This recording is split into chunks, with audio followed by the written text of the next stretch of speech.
Hello, and welcome to the show. It's Wrestling with Entertainment, the only audio experience on the web today. The trusted choice for interviewing all your favorite wrestlers every Tuesday and Wednesday, and previewing and reviewing the latest shows from WWE, AEW, New Japan, and everything in between every Saturday on YouTube and Castbox, sponsored by Rogue Energy and Player One Coffee. I'm, of course, your host, James J. Flying solo tonight. But it was a good week for Wrestling With as we interviewed Ethan Hunter on Tuesday and D'Angelo on Wednesday. Two incredible interviews with two incredible individuals. Definitely go check out those interviews if you haven't already. They are in the archives. But always looking towards the future. This Tuesday, we have Shaq Jordan and another interview from the Chicagoland area. We talk about potentially somebody in Wrestle League getting him into a car accident. Yes, that's a real thing. We talk about a match with Mustafa Ali. We talk about working for Mustafa as his security, as an extra. Um, we talk about working extra for WWE and getting pushed by Jacob Fatu. We have a good story about Minoru Suzuki as well. Um, Shaq has a lot of interesting stories and anecdotes. You definitely want to check that out on um, on Tuesday. And this upcoming Wednesday, we have Rico D. Cannon going back down to Texas. Rico is a part of Wrestling, which was headed by Sormo of Men on a Mission. We talk about his relationship with him before his passing.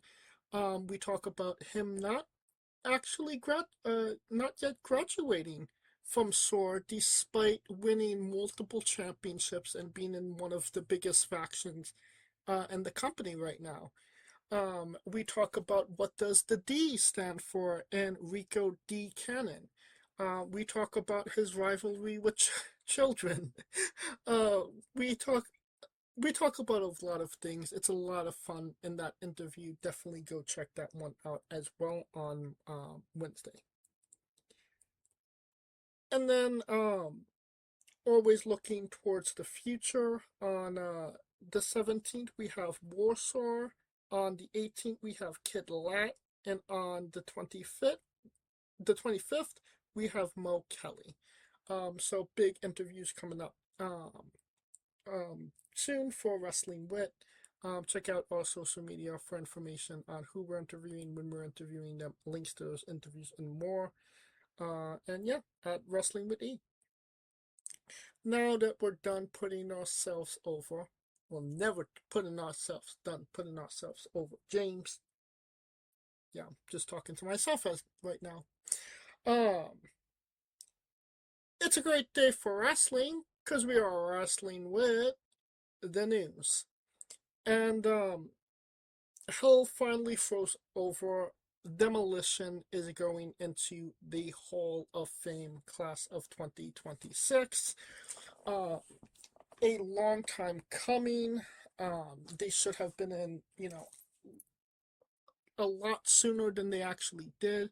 So I can't stress this enough how, significant it is and how warranted it is. One of the all-time greats of WWE. One of the longest reigning tag team champions as well.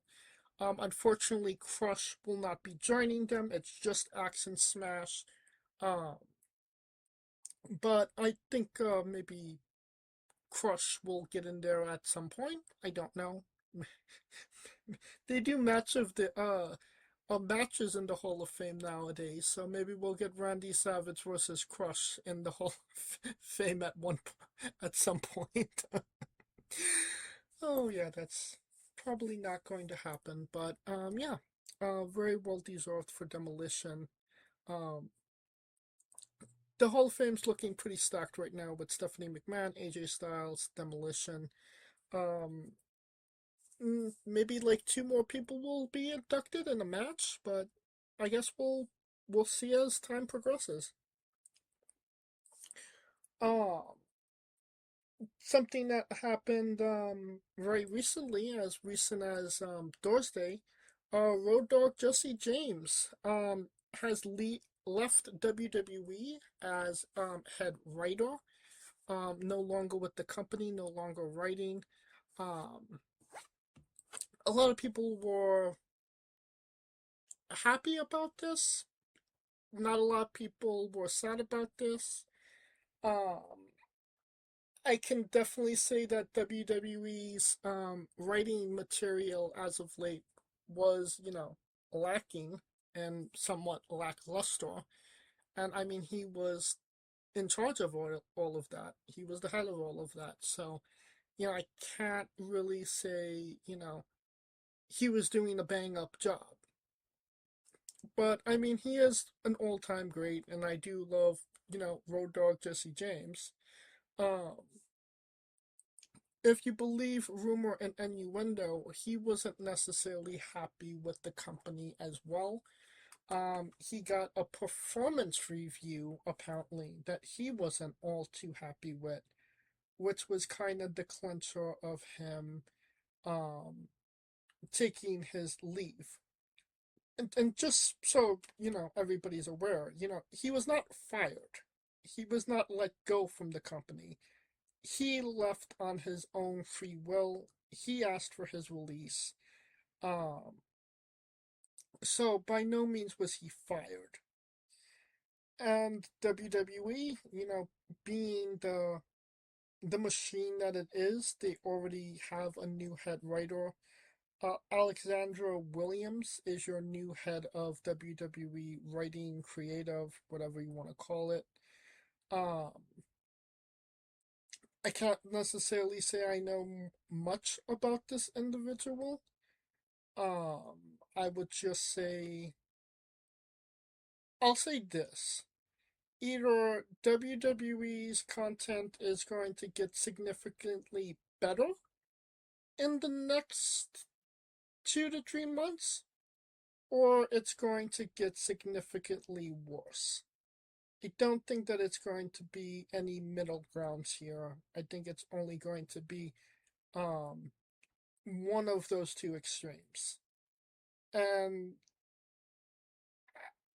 if I had to make a if I had to make a bet, if I was a gambling man, which I'm not, I'm gonna say WWE gets worse at this point, not better.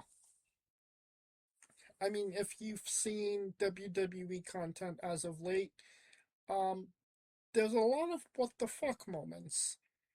And I think that's because they're trying to create what the fuck moments, but they're not good what the fuck moments. They're, why did you take these extra steps moments?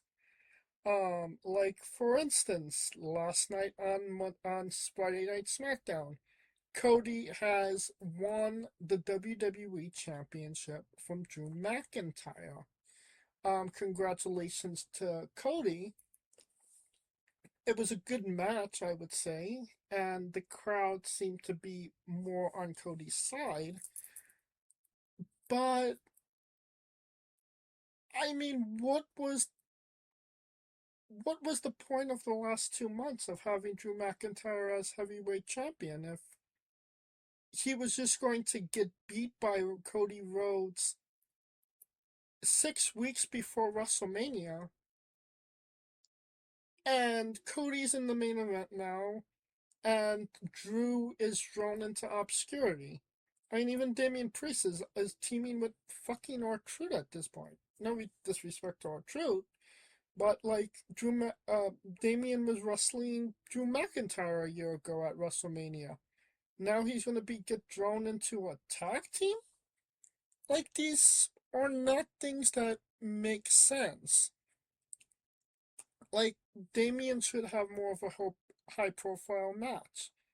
Um, it's crazy to think how prominent Drew McIntyre has been in the last 2 months, and that he might not even get a match at WrestleMania. But I mean, all things are kind of pointing to Jacob Fatu versus Drew McIntyre. Um, I mean, that would have been nice if it was for the championship in the main event, but not to be. It's going to be Cody um and Orton.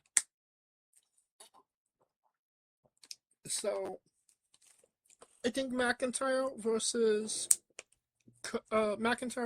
Orton would have been a better match in my opinion. A clear baby face, a clear heel, rather than, the tweener and, the default face of the company. I think they're gearing up for another Cody mutiny at WrestleMania because people want to see Randy get 15, just like they wanted to see Cena get 17 last year. So they're just setting up Cody to fail. Well, I mean, McIntyre could have failed and it would have been fine. Like, I wouldn't say nobody would care, but it would the impact would have been lessened because he is a heel, and Orton is like the clear baby face. Excuse me. Um, but yeah, it's just throwing shit at the wall and nothing seems to stick. Like, legitimately, I think we might get 2 or 3 more renditions of this main event before we actually, it's concrete at Mania itself. So, I mean, the possibility of a triple threat or even a four-way at WrestleMania is still very much a possibility, in my opinion. Because, again, they don't seem to know what they're doing. Um, I think this is somebody that they know. I don't think they know what they're doing, but he kind of knows what he's doing as Trick Williams. And Trick Willie is getting over in a really big way right now.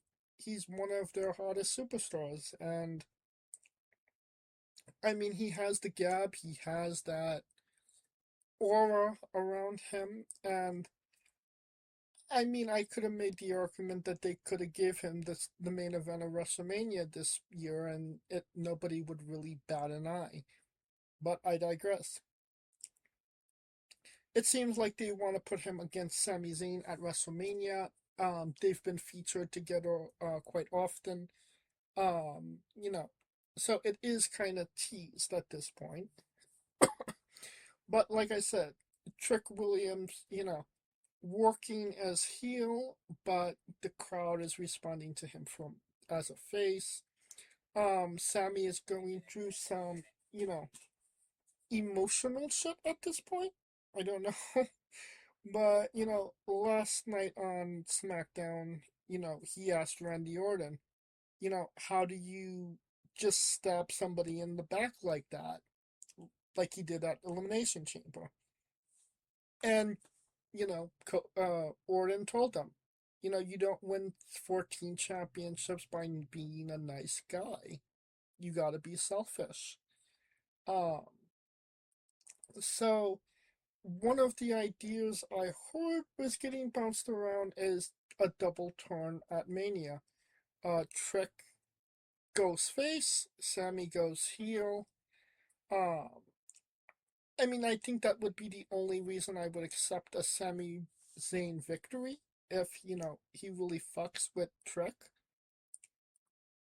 Um, I don't hate the idea, honestly.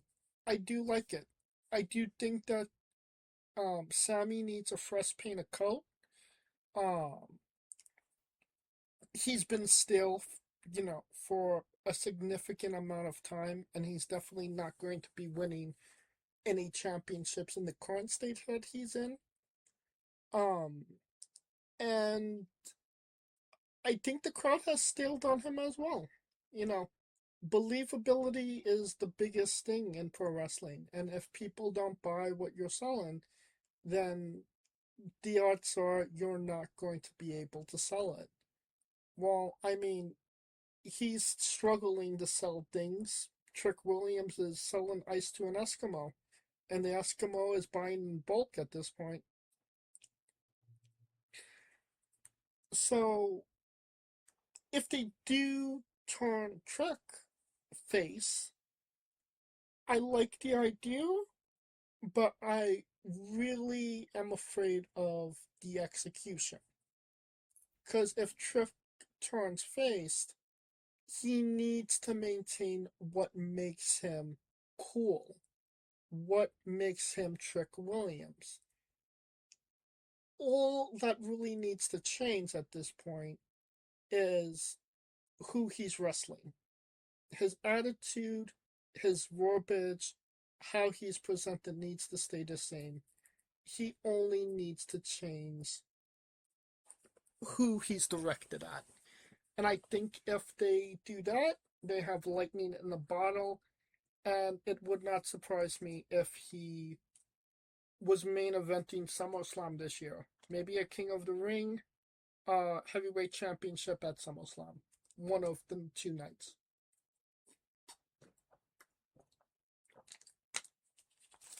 But keeping on WrestleMania news, um, there is significant discussion of having 6 women's matches on the card. This would be the most women's matches on the card. I would say that that's split into three matches each night, which would be the 2 heavyweight title matches. I would assume 2 of the mid card titles and the Continental United States, and the women's tag team titles, and then 1 grudge match.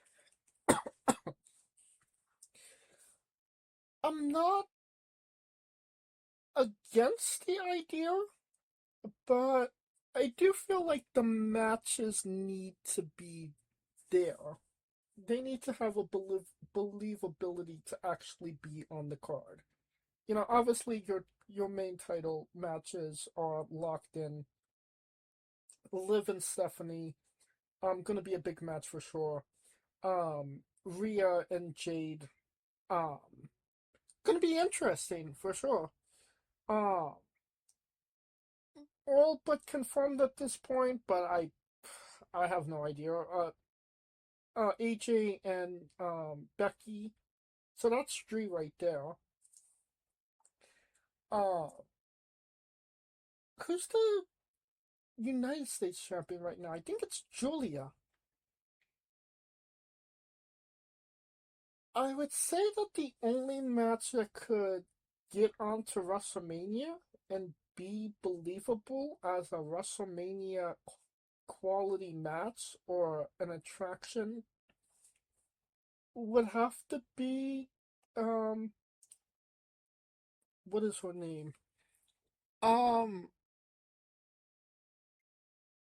I'm blanking on her name. The one that's teaming with her right now, her manager or her woman's or Kiana James.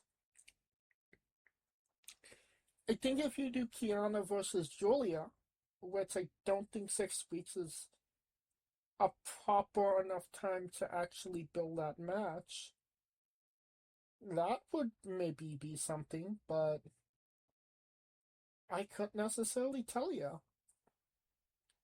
I don't think I'm sorry, but she's not really that big of an attraction at this point, Julia.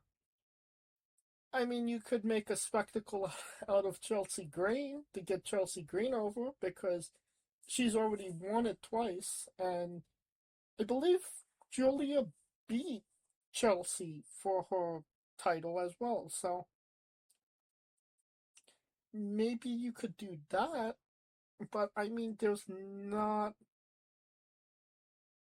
a lot of options that would make that title interesting right now on the SmackDown side of things.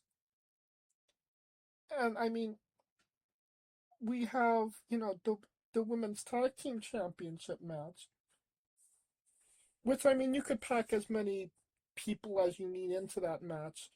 Charlotte and Alexa seem like they're already in there. Warriors might be, a factor. Um, who else? Uh, Lyra and Bailey. So I mean, there's not a lack of tag teams right now that could go for those titles. Pack them all in one match, good to go. As for the sixth, I have no idea what that could actually be. I mean, we could do a grudge match with Io, but nobody's really fucking with Io right now. So I'm not entirely sure where they would go with that. I mean, it's definitely not going to be, um, what is her name? Maxine Dupree and Natty, because that match is fucking useless at this point. Like, nobody fucking cares about Natty. So yeah. I suppose we'll see what happens there if we get another women's match out of it. I'm just struggling to think who would be a good grudge match right now. Um, Speaking of the women of WWE, um, Zoe Hines has signed with WWE. She is most notably the niece of Robert Kennedy. Um, I mean, a part of the Kennedy lineage, line, whatever you want to call it. But yeah, she will be competing for WWE. We'll see how that goes for her. Um, I don't know. I'm not sure if Zoe Hines is her like government name or not, or if that's her WWE name already. But I honestly, I would get the get the people talking about Zoe.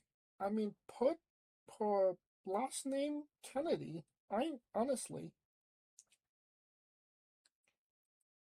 like, you know, make her Kennedy, Zoe Kennedy, and then have her come out with her father, Ken Kennedy.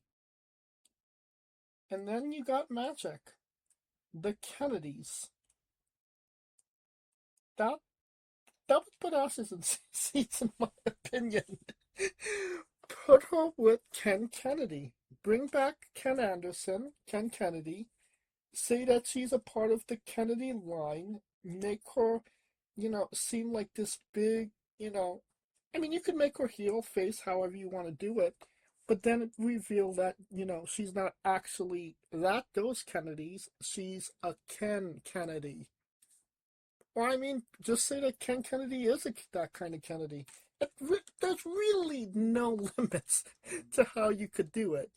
But I mean, I think that all kind of depends on her personality and what, she's willing to do, what she's not willing to do, if she's willing to get heat or not.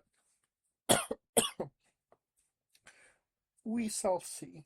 Um, but obviously that's up to her. What's up to WWE is if they should call up Ethan Page.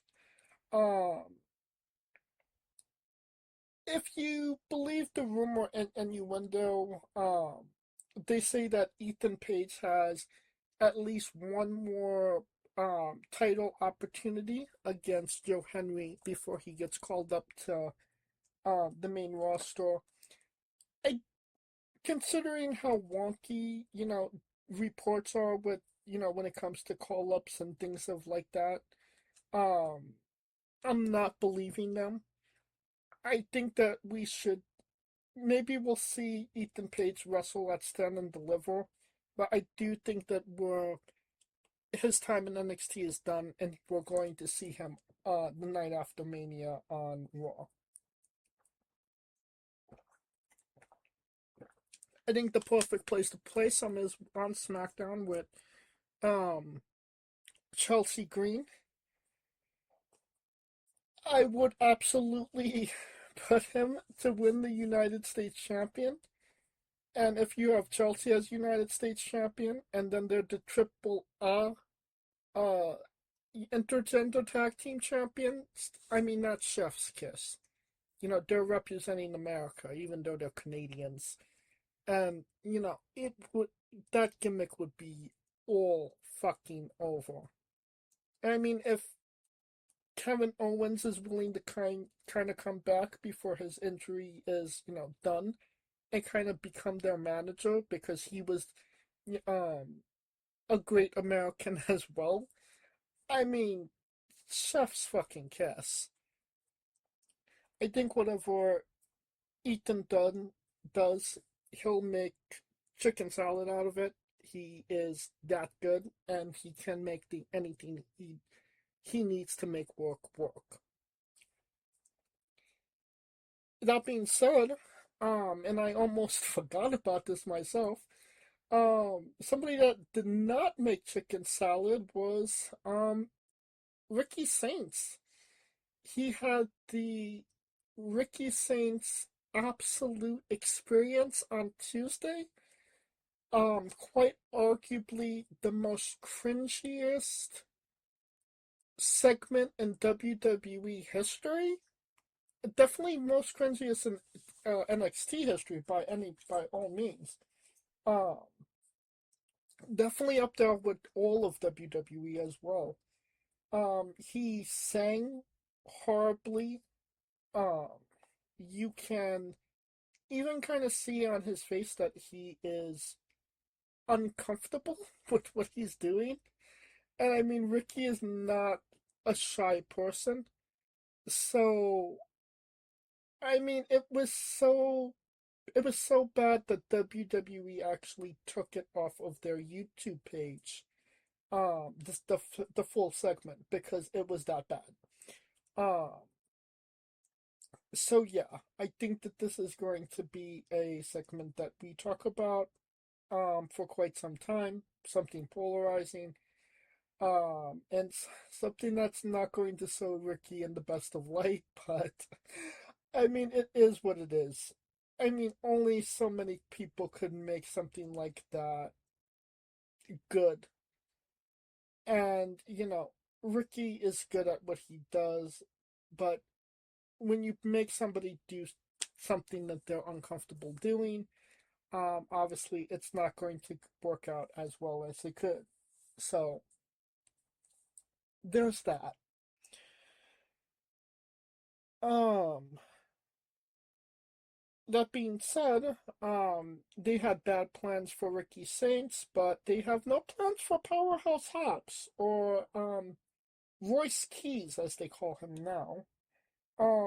No immediate plans to use him. Creative has nothing for him. He's sitting in catering. As you've heard on our interviews, catering is delicious, but I'm more than sure that's not where he wants to be.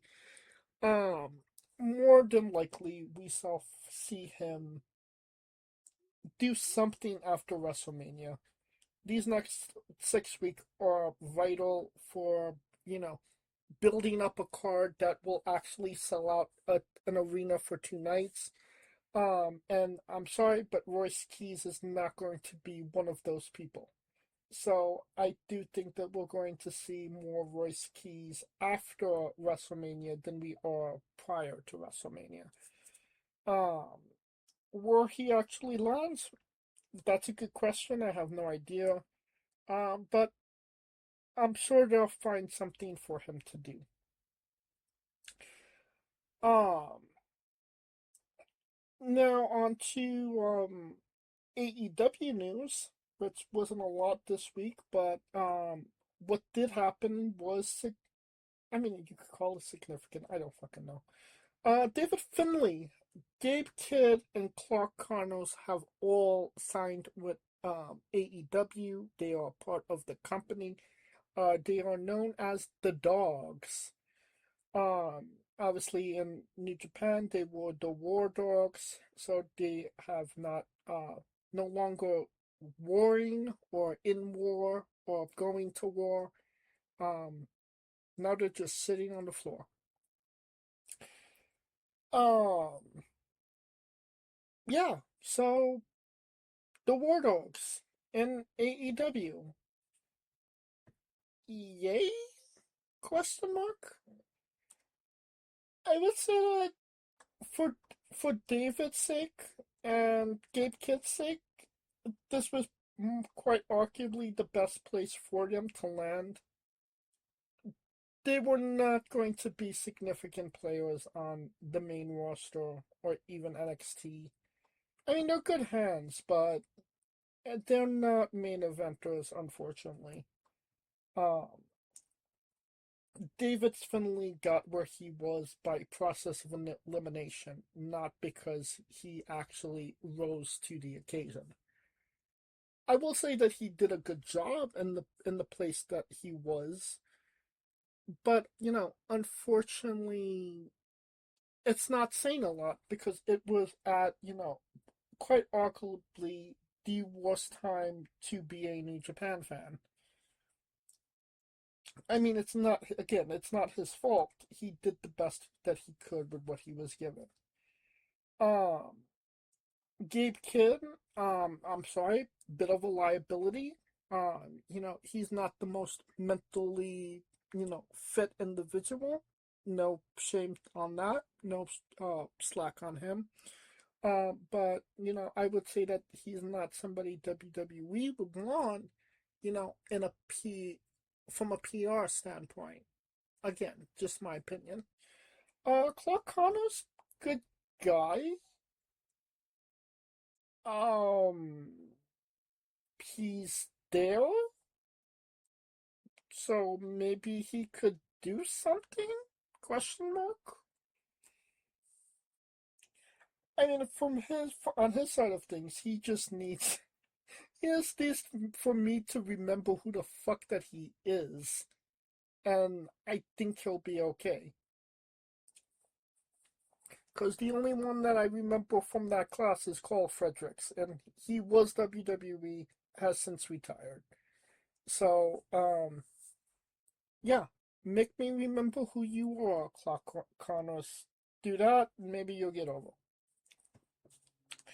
Um, David Finley, if you believe rumor and innuendos, WWE offered him an NXT contract. He did not want to go to NXT. He thought he should be on the main roster.